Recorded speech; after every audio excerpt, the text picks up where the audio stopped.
welcome back to Hangar Garage, and this is my second video on my free Range Rover. This was given to me by a good friend for free. Obviously, it has some mechanical ailments that I intend to fix today or over the course of the next few days. To get it, I had to drive down to Wickenburg, Arizona, which is about a 3,000 mile round trip from where I am now in the Pacific Northwest, just south of Seattle, Washington. And as you can see, it's a little bit scratched. It's got a couple cosmetic defects, but it's in pretty good shape, and especially for free. And I know I pointed this out in the last video, my favorite part, TVs in the back of the headrest. How cool is that?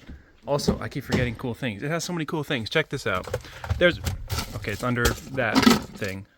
There's a fridge in the center console with a bunch of things that are non-fridge related in there. Well, it probably doesn't work, but it's cool.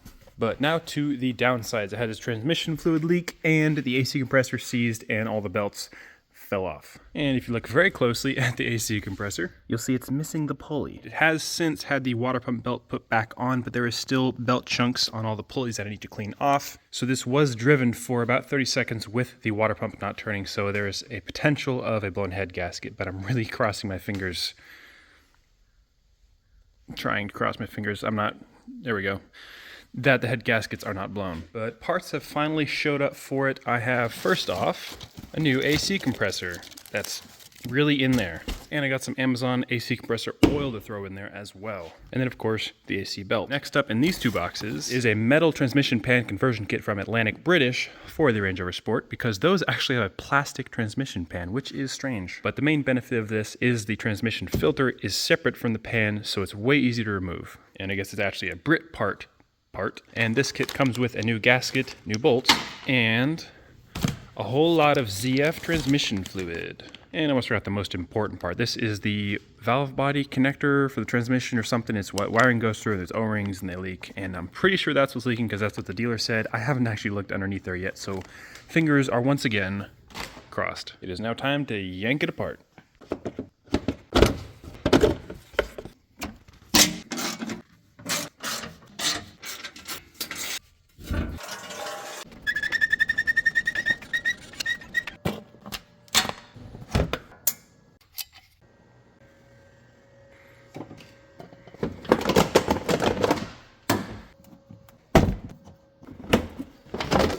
And now with the fender liner off, you can see all that's going on under here. There's like a shock between the body and the frame, and there's sound deadening packed in everywhere. It's a lot. And conveniently enough, this has already been to the dealership, so the AC system is already drained.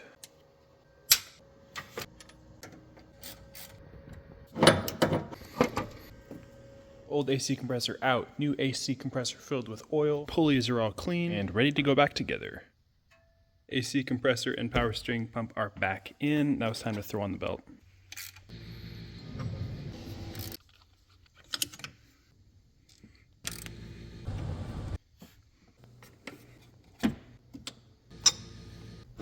And with that, the engine side is done and the fender liner and everything is back on. Now it is transmission time.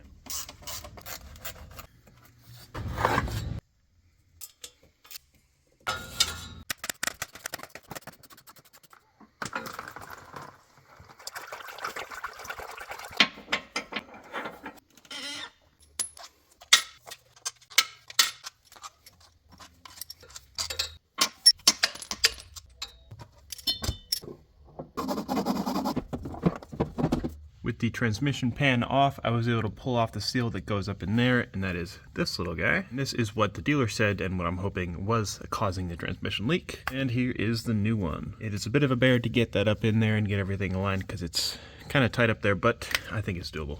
That connector is back in the transmission, and now it is time to fit the new gasket to the new metal transmission pan. And for that, I got some Permatex high-tack gasket sealant, and that is going to hold the gasket to the transmission pan.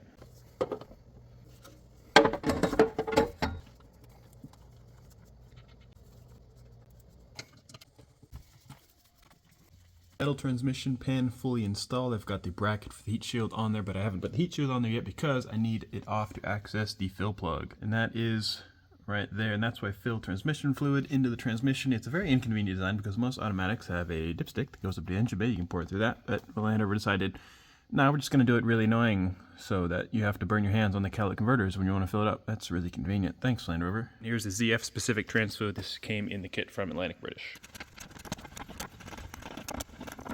First fill is done, now it's time to start it and get it up to temp so I can get an accurate reading and fill it up all the way. On the ground now, running smooth. Surprisingly, the only error light is a TPMS light, which is a non-concern to me. But the belts seem happy.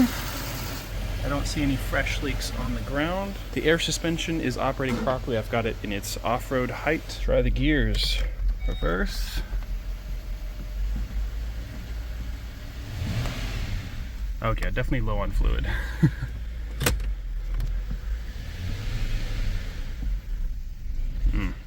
And the transmission is full and is pulled outside, and there are no leaks, which is awesome.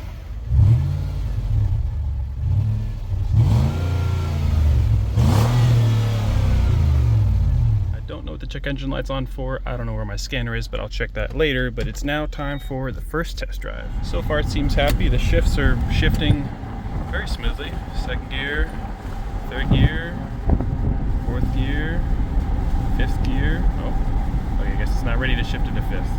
So far, so good. I'm gonna give it the beans.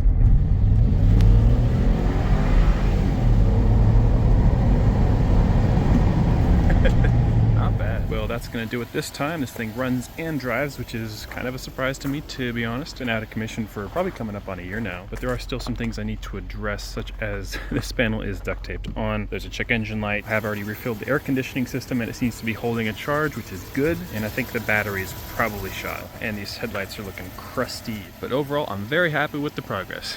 Thanks for watching.